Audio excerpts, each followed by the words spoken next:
பெண் குழந்தை யாருடையது? இங்கு எப்படி வந்தது? எனக்கு ஒன்றுமே தெரியவில்லையே.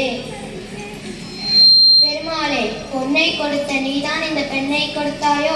இதுவும் உன் கட்டளை என்றால் இந்த பெண்ணை நானே வளர்க்கிறேன். கோதை என்ற பெயர் சுட்டி உனக்கே அர்ப்பணிக்கிறேன்.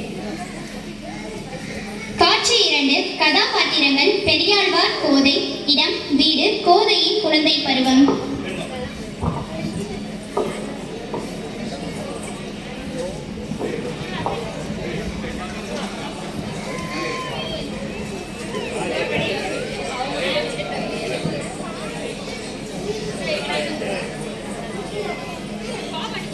அப்பா, தினமும் தவறாத இந்த மாலை தொடுத்து கொண்டிருக்கிறீர்களே, இது யாருக்கு? அந்த கண்ணனுக்குத்தான் அம்மா. கண்ணனுக்கு மாலை என்றால் அவ்வளவு பிடிக்குமா அப்பா? ஆமாம், மிகவும் பிடிக்கும். எங்கே போகிறீர்கள்? பணம் படிக்க போகிறேன் அம்மா.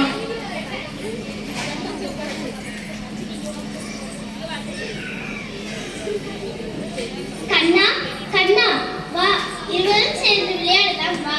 வரமாட்டாயா? வரமாட்டாயா? ஏன் மௌனம்? ஓ, அப்பா சொன்னது போல் மாலையை சுற்றினால்தான் வருவியோ? இதோ வருகிறேன்.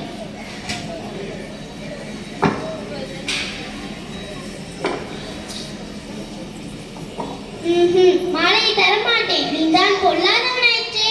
மாலையை உன் கழுத்தில் போட்ட பிறகு என்னோடு விளையாட வராமல் ஏமாற்றி விட்டார். என் கழுத்தில் சூட்டி விடுகிறேன். அப்போதான் விளையாட வருவாய். நாம் இருவரும் சேர்ந்து சிறிது நேரம் விளையாடிய பிறகு மாலையை உனக்கே சூட்டி விடுகிறேன். சரிதானா?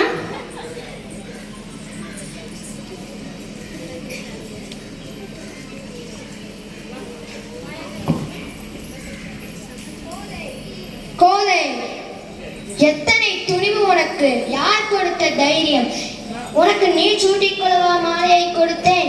இவ்வளவு நாளாக நான் பெருமாளுக்கு செய்து வந்த தொண்டினை அரை நிமிடத்தில் கலைத்து விட்டாயே.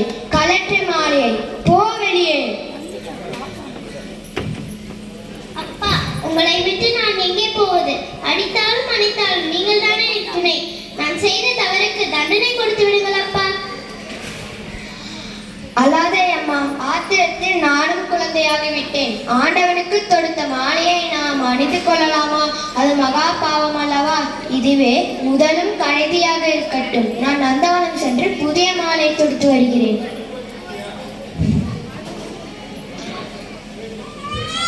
காட்சி 3. பெரியாழ்வார் கோதை. இடம் கோவில்.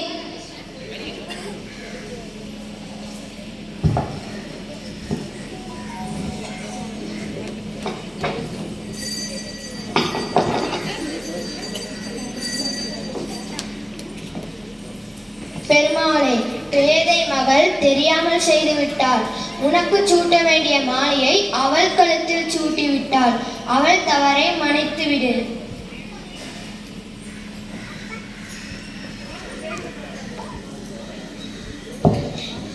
இறைவா, இது என்ன சோதனை? குழந்தை செய்த தவறுக்கு இத்தனை பெரிய தண்டனையா? என் தொண்டின் பலனை இதோடு இழந்து விட்டேனா? அறியா சிறுமி தெரியாமல் செய்து விட்டால் மன்னித்து விடு. நான் சொல்வதை தவறாக நினைத்து என் மீது கோபம் கொள்ளாதீர்கள். அந்த ஆண்டவன் குழந்தைகளிடம் அதிக அன்பு கொண்டவன் என்று நீங்கள் தானே அடிக்கடி சொல்வீர்கள். கண்ணன் மீது கொண்ட அன்பினால் தான் இதை நான் சூடினேன். நான் சூடிய மாலையை ஒரே ஒரு முறை அந்த இறைவனுக்கு சாற்றுங்கள் அப்பா.